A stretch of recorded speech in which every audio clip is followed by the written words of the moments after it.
Yes, magandang hapon po sa ating lahat mga kabayan.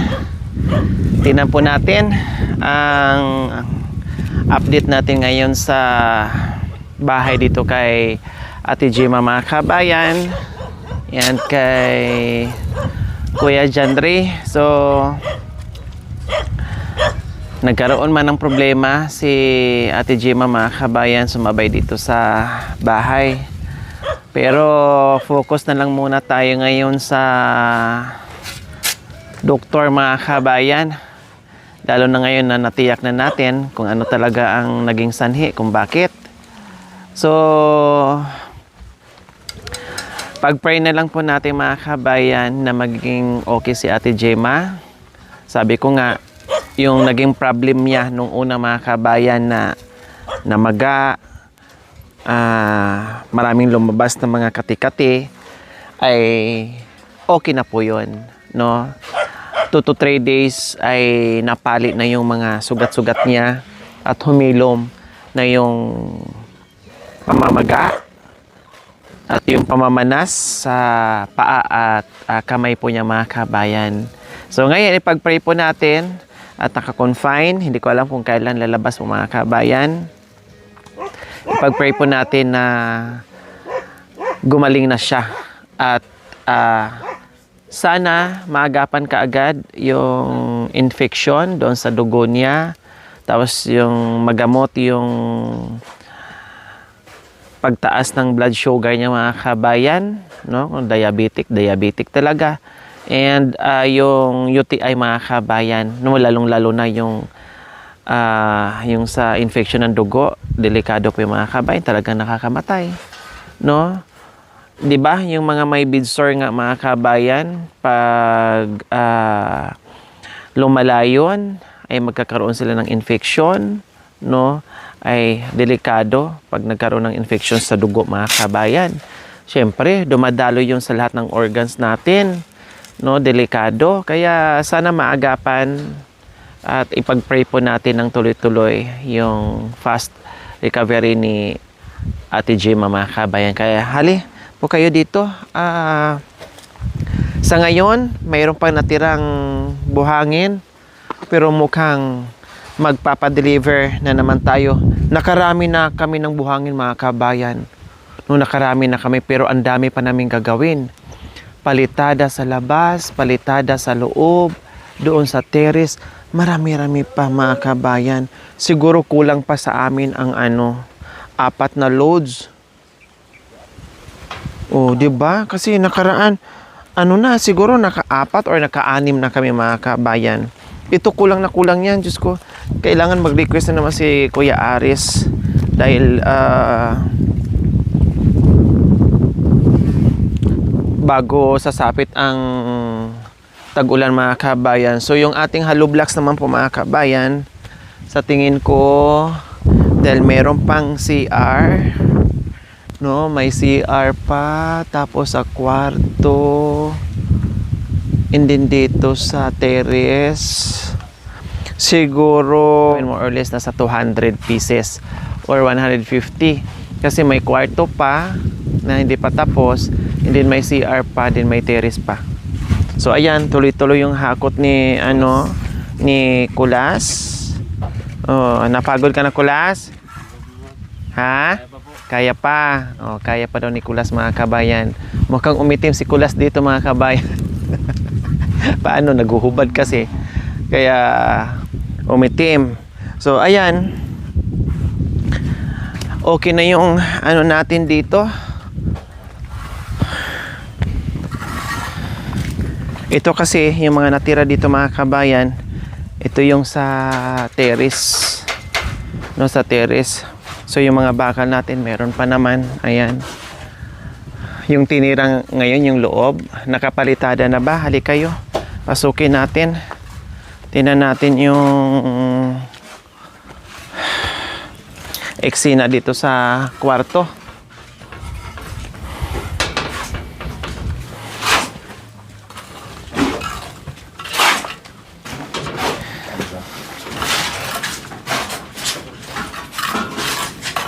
po mga kabayan, nasa loob na po sila. dito sa division natin.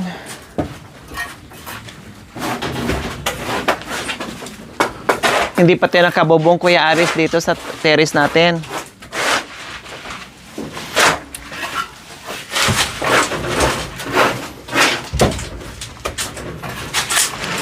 So ito yung dalawang kwarto natin, mga kabayan.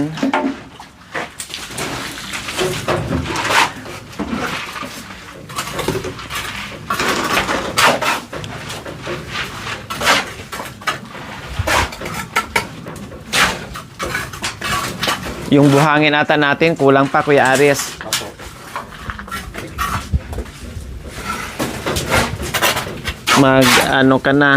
Mag-order na tayo habang Sabay ko na rin yung mga madam. Amba. Yung ba nito? sige, ano muna para habang Araw pa. kaya pang daanan ng truck dyan.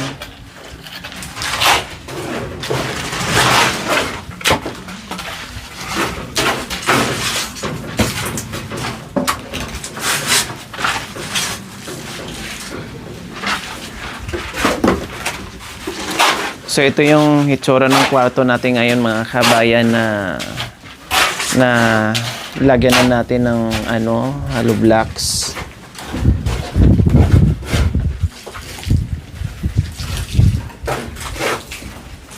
Then itong side ay ayan.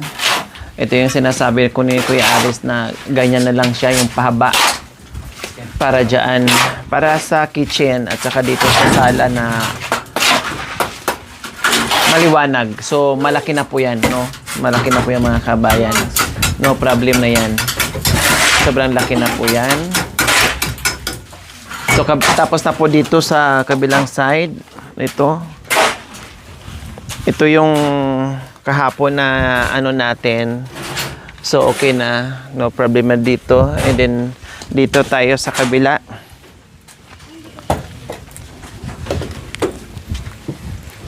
Bali, 4 na bintana. 1, 2, 3, 4. Pero yung pang-4, mga kabayan, doon yung sa sala na yung pahaba. So, ayan, malalaki na rin po yung ating mga bintana. Standard size po yan. 1 sa harapan, dito sa terrace. 2 dito. Dahil tagi-1 sa isang kwarto para hindi mainit. Kasi ang hangin talagang galing dito, mga kabayan. Diyan po talaga.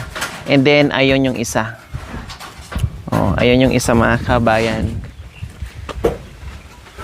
Tapos, okay na rin po dito, mga kabayan, sa sa kabilang side. So, lahat na po yan nakapaikot ay na hollow blocks na po yan, no? Meron ng yan, kompleto na yan. Yung side by side, yung back and front po, mga kabayan. Ang tinira nila ngayon na naman is yung kwarto. Yung kwarto. So after that, wala si Kuya. After that, mga kabayan, ay konting-konti na lang po yung kanilang paglalagay ng hollow blocks. Puro na lang siguro sila dyan, more on palitada. Yun na naman ang haharapin po ng mga kabayan. Di pa tapos dito.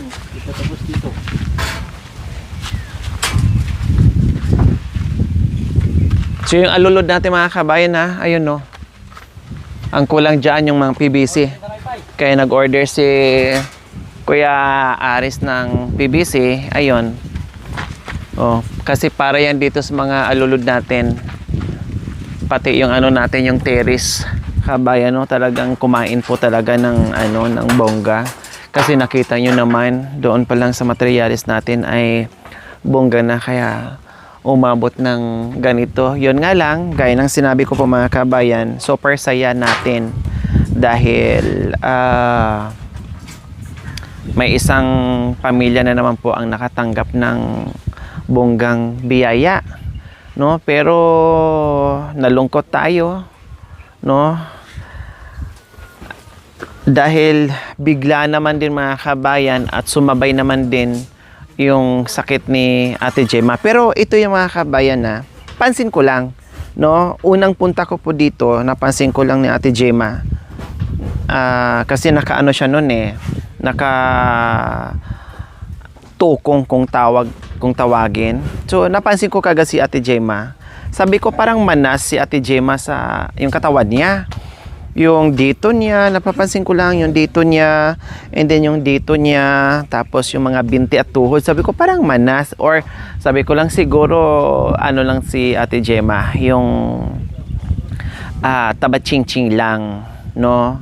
So tininan ko talaga, no, tinitigan ko talaga yung ano niya mga kabayan, yung binti niya, lalo na nung umupo kami, tininan ko yung tuhod niya dito, para bang maga siya na parang makintab. So yung una kong napansin, unang pagkikita namin ni Ate Gemma dito.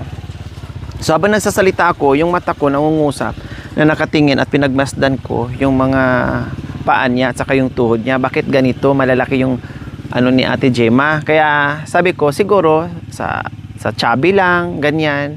So ngayon, na-recall ko lang, sabi ko, oo nga, tinititigan ko si Ate Gemma nung una naming pagpunta dito na nakita ko siya. So ito na nga, ay yung konting pagdududa ko sa kanya noon na natitigan ko siya at nakitaan ko siya ng sinyalis or sintomas ng isang diabetic patient po mga kabayan, ay talagang yung inisip ko sa kanya noon ay hindi ako nagkamali, no?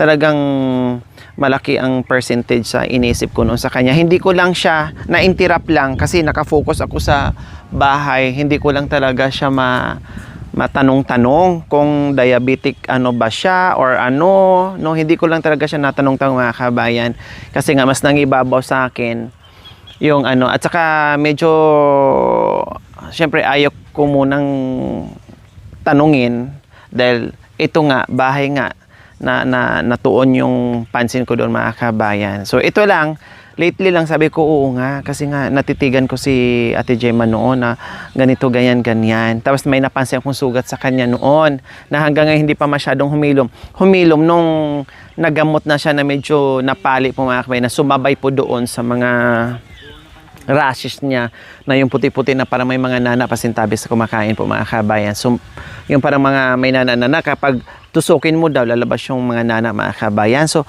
ngayon, sumabay doon, yung mayroon siyang konting galos dito, ganyan, sugat, siguro sa pangangahoy or whatsoever, ganyan. So sumabay, humilom din, kasi namakbak na nga po yung mga balat niya.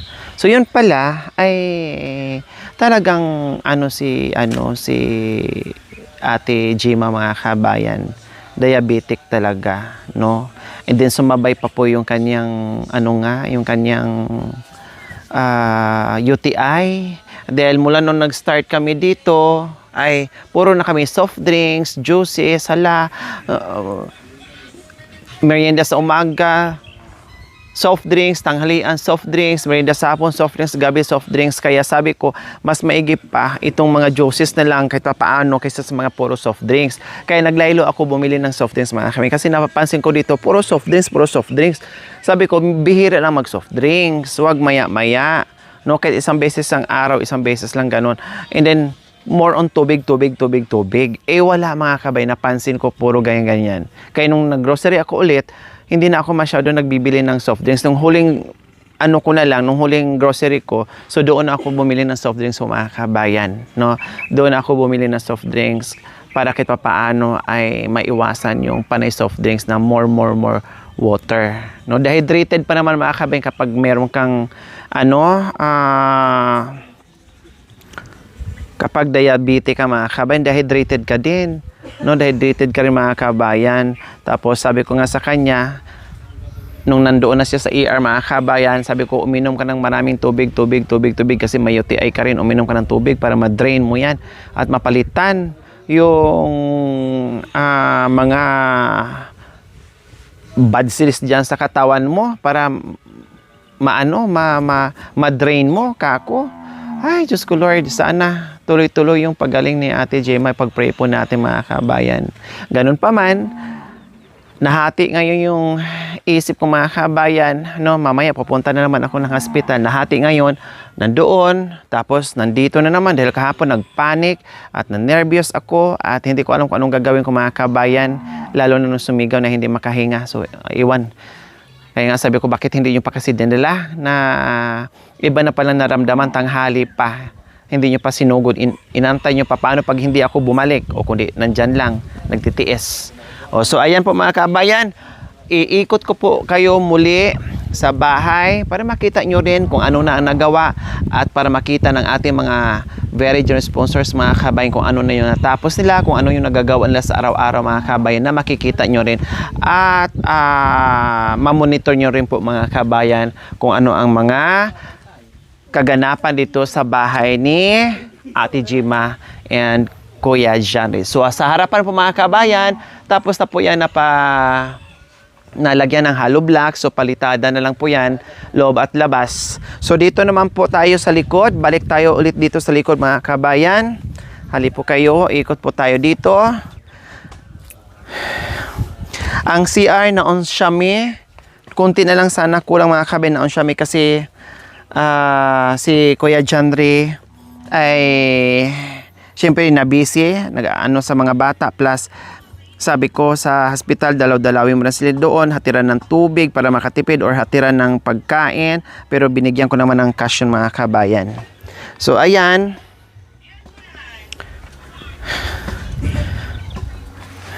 So ayan, yung pati yung likuran mga kabayan, okay na yung bintana natin dyan, pati dito sa pintuan ng CR, okay na. So palitada na lang din po ang kulang dyan. So dito tayo sa kabilang side. So back, front, and side by side po tayong mga kabayan. Yung ating ano ngayon. So dito po mga kabayan, ito yung sinabi ko na ganyan lang, para rectangle lang po mga kabayan na mahaba para yung liwanag, no, na hindi madilim dyan kahit walang ilaw ay okay lang. So ayan, palitada na rin po ang kulang dito mga kabayan.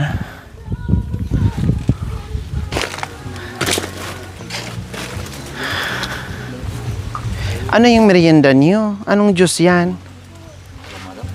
Anong klaseng juice yan? Ha? Ano? Cucumber? Cucumber? Ha? Cucumber. So dito tayo sa ano? Sa loob. Aray ko. So ayan po mga kabayan, ito nga pong naabutan natin na ginagawa nila pagdating natin. So konti na lang po ang kulang dito sa kwarto natin. So ayan, kita oh. Yung iba gustong sumilip sa kwarto natin. Oh, ayan po. Silipin nyo na yung kwarto. Hindi po yan maliit, hindi rin malaki. So ano lang, sakto lang talaga na malagyan natin ng ano, ng division. Kung ako nga po, mga kabayan, kung ako lang, kung bahay ko to, no, hindi ko na palagyan sana ng division. Kasi para kahit papaano ay sanay kasi ako sa maluwang mga kabayan, no? Sanay kasi ako sa sobrang oversized na kwarto. Sanay ako mga kabayan. Kailang, sabi ko, dahil maliliit lang naman sila, no, mga bata, sabi ko, lagyan na lang kahit papaano kasi may dalaga na sila, may binata na sila. So, yun na lang ang gagawin natin. Sabi ko, idalawa na lang natin ang kwarto. So, kung anong size dito sa kabilang kwarto mga kabayan ay ganito din po dito. Parehas lang. Ayan, so parehas lang po yan. Ayan, o, diba? O, nasilip nyo na. So, ngayon, dito naman sa kitchen natin, ay okay na rin. Wala na tayong nakitang tiwangwang dyan mga kabayan. Lahat, nalagyan na ng hollow block siya, napatungan na yan. Okay na yan. Labas at loob na lang ang palitada mga kabayan. Ay talagang okay na siya. No, okay na siya. So, dito na lang tayo maglagay ng lababo. No, Kuya Aris, dito, no? Diyan po pail. Oh, pail. So, ganyan mga kabayan. Yung sakto lang. Ibagay lang natin dito sa bahay mga kabayan. Parang doon lang kay Kuya Jerome din po mga kabayan. So, pail lang, ganyan. para magtira at medyo maluwang pa yung ano, yung sala-sala nila dyan mga kabayan, na hindi puro na lang lababo. So okay na yung ano lang, sakto lang. So ayan. And nag-request na naman si Kuya Aris ng hamba ng mga pintuan. Is lista na lang mamaya, Kuya Aris. I-check ko na lang. Oo, yung mga hamba, then padagdagan na ng 2 load ata na buhangin. Oo, 2 load na buhangin para sigurado tayo kapag ulanin tayo ay wala. Continuous pa din yung ano natin. Kasi kung hindi ma-deliver mga kaibigan, wala. Mag-aantay kami. Paano kung 2 araw, sunod-sunod ulan? Hindi yung bonggang ulan. Kundi wala. Matitingga yung ano, trabaho natin. Sabi ko, hindi ba rin sumobra ng konti ng buhangin? Okay lang. Walang problema kaysa abutan tayo ng ulan. So ayan, so far so good mga kabayan. At ilang ano na lang kimbo to mga kabayan ay makapag-start na rin sila sa ano, palitada. And then itong terrace, bukas na rin.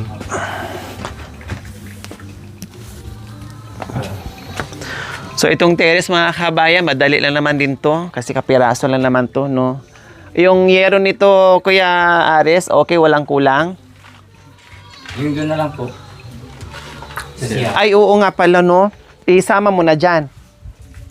Order. Iba po yun eh. Ha? Iba yan pinagdara nun. Sa roofing? Iba. Ay, ganon? Iba yun. Yung sa long span. Kahit kami na lang pong kukuha nun. Hindi tayo sila naman po. Hindi, ikarga ko na lang sa truck. Kung Balik magkasya. natin Try namin bukas para hindi na kayo mahassle. Sige po. Mapagod pa kayo. Sige. Nagpabili pala ako kanina ng ulam namin. Saan? Sa palengke po. Kay tatay. 600. Wala nang ulam dyan? Wala na po. 600 yung... Anong ulam binili ni tatay? Ang request nila mati gulay. Kaya gulay yung... Nagulay kayo. Sa prito na galunggo. Sige, mamaya kausapin ko si tatay. So, ayan, mag-ano tayo, bili tayo bukas ng materialis ulit at yung sa CR na gagamitin po mga kabayan. So ito, bukas mo mailagay. Dahil ito, kompleto na to mga kabayan, no problem. Mabilis na naman to kasi Mabubungan mo lang yung buka. maliit lang naman to, konti lang yung ano. Pero dapat muna. So ano pang mga Papalitan daw namin muna dyan sa para hindi sa gabal. No problem, diskarte mo yun. Meron na kasi magpalitan po dyan. Pag na. Hindi mo mapantay yung Tapos madudumihan na yung yero pag... Oo, matalsikan. Okay, so ayan po mga kabayan. Pinaikot ko na ha. Baka tanungin nyo naman sa akin. Ay, hindi ko na silip yung loob. Hindi ko nakita yung loob. Pinasilip ko na sa inyo ulit. At wag kasi mag fast forward ng mga videos natin. No, himayin natin bawat segundo mga kabayan para makita natin. Kasi pinapakita ko naman kung ano yung update natin sa araw-araw. No, wag mag fast forward ng mga videos. Okay, sige. Magmerienda muna kayo. Ito, nagmerienda sila. Ano daw to mga kabayan? Cucumber. Ang ganda ng music,